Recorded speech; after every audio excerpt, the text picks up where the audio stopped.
एक बार की बात है, गौतम बुद्ध अपने शिष्यों को जिंदगी से जुड़ी अच्छी बुरी चीजों का ज्ञान दे रहे थे। सभी शिष्य उनकी बातों को बहुत ध्यान से सुन रहे थे। उन सभी में एक शिष्य ऐसा था जिसे प्रश्न पूछने की बहुत आदत थी।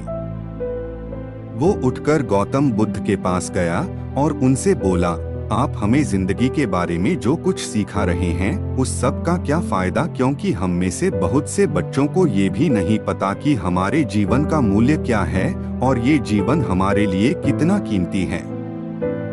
पहले आप हमें ये बताइए कि इस जीवन का मूल्य क्या है। अपने शिष्य की बात सुनकर गौतम बुद्ध अपने कक्ष में गए और एक चमकता हुआ पत्थर का टुकड़ा लेकर आए। वो टुकड़ा उन्होंने अपने शिष्य को दिया और बोले, मैं तुम्हें इस जीवन का मूल्य तब बताऊंगा जब तुम इस पत्थर का सही मूल्य पता लगाकर आओगे। साथ ही ये ध्यान रखना कि तुम्हें ये पत्थर का टुकड़ा किसी को बेचना नहीं है। गौतम बुद्ध की बात मानकर वो शिष्य बाजार की तरफ चला गया। बाजार में सबसे पहले उसकी नजर एक फल बेचने वाले पर पड़ी और उसने वो पत्थर उस फल वाले को दिखाया और बोला, इस पत्थर के बदले आप मुझे कितने फल दे सकते हो। फल वाला बोला, ये पत्थर कुछ खास तो नहीं है, लेकिन फिर भी इसके बदले में तुम्हें 10 केले दे सकता हूँ। वो शिष्य उस पत्थर को लेकर आगे चला गया। फिर उसे एक सब्जी वाला मिला। शिष्य ने उस सब्जी वाले से उस पत्थर की कीमत पूछी।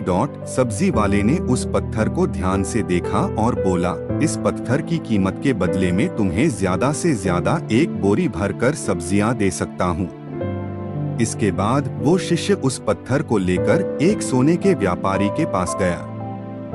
उस पत्थर की टुकड़े की चमक देखते ही उस सुनार ने उसकी कीमत 100 सोने के सिक्के लगाई। शिष्य ने वो टुकड़ा बेचने से मना किया तो वो सुनार उसके बदले 200 सोने के सिक्के देने को भी राजी हो गया।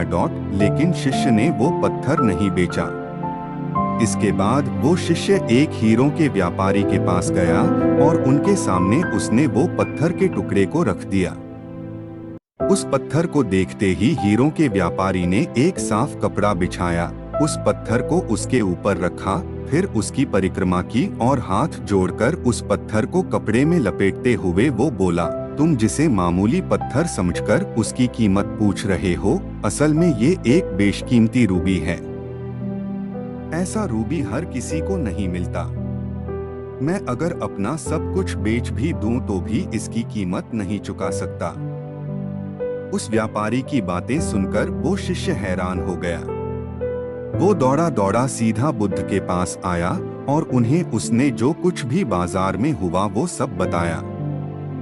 उसकी अचरज भरी बातें सुनकर गौतम बुद्ध बोले, तुम्हारे सवाल का जवाब इस रूबी की कीमत में ही छिपा है। हमारा जीवन भी एक रूबी है, रूबी की तरह ये भी बेशकीमती है, लेकिन हम इस बात को हमेशा नजरअंदाज करते हैं और अपने जीवन का मूल्य नहीं समझते। हम दूसरों को देखकर और उनके जैसा जीवन जीने की कोशिश में अपने जीवन की कीमत को कम कर देते हैं।